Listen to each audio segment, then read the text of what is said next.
강아랑의 정치톡 시간입니다. 5월 21일 시선을 집중시킨 정치 뉴스 만나보시죠. 첫 번째 정치톡, 이준석의 그분입니다.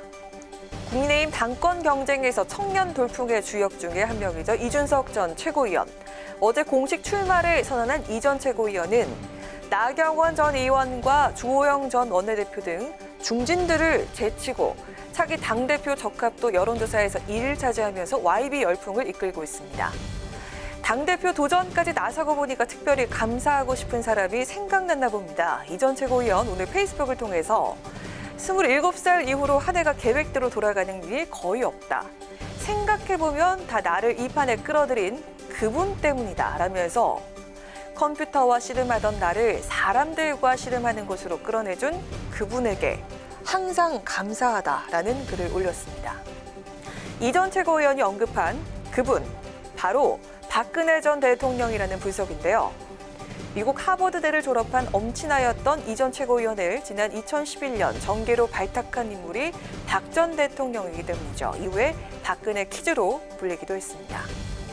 하지만 탄핵 사태 이후 박 전 대통령과 사실상 결별했다는 이 전 최고위원이 새삼스럽게 감사를 표시하고 나선 이유, 전당대회에서 영향력이 큰 당원들의 표심을 겨냥한 것이라는 해석이 나옵니다. 다른 주자들의 견제도 만만치가 않은데요. 역시 당대표에 도전한 김은혜 의원, 오늘 이 전 최고위원을 이렇게 언급했습니다.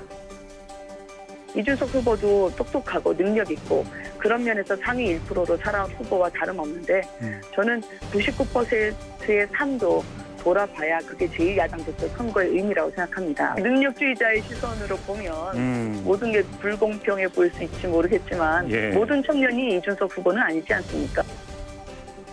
상위 1%인 이 전 최고위원이 99% 서민의 삶을 알 수 있겠냐 이런 지적이죠. 여기에 박 전 대통령까지 언급한 이 전 최고위원의 행보를 두고 오늘 누리꾼들의 갑론을박이 이어지기도 했는데요. 그분에 대한 감사가 득이 될지 실이 될지 전대 결과 지켜봐야겠습니다. 이어서 오늘의 두 번째 정치톡은 대표 앞 쓴소리입니다. 이달 초 새 지도부가 출범한 민주당 송영길 대표가 취임 일성으로 변화를 강조했던 만큼 당의 분위기나 행보에서 달라진 모습들이 많이 보이고 있습니다. 특히 당대표 앞에서 쓴소리, 이른바 돌직구를 던지는 경우가 최근 부쩍 잦아졌습니다. 오늘 당 지도부 회의에선 이런 쓴소리가 나왔습니다. 보궐선거 전후에서 국민들은 우리 당에 대해 무능하다거나 말바꾸기를 하는 당이라는 비판을 많이 제기하고 있습니다. 이런 비판을 받지 않기 위해 개혁을 소홀히 하지 않겠다라는 약속을 분명하게 했습니다. 지금 당장 개혁의 고삐를 당기고 당원과 국민들께 약속한 것들을 지켜내야 할 것입니다.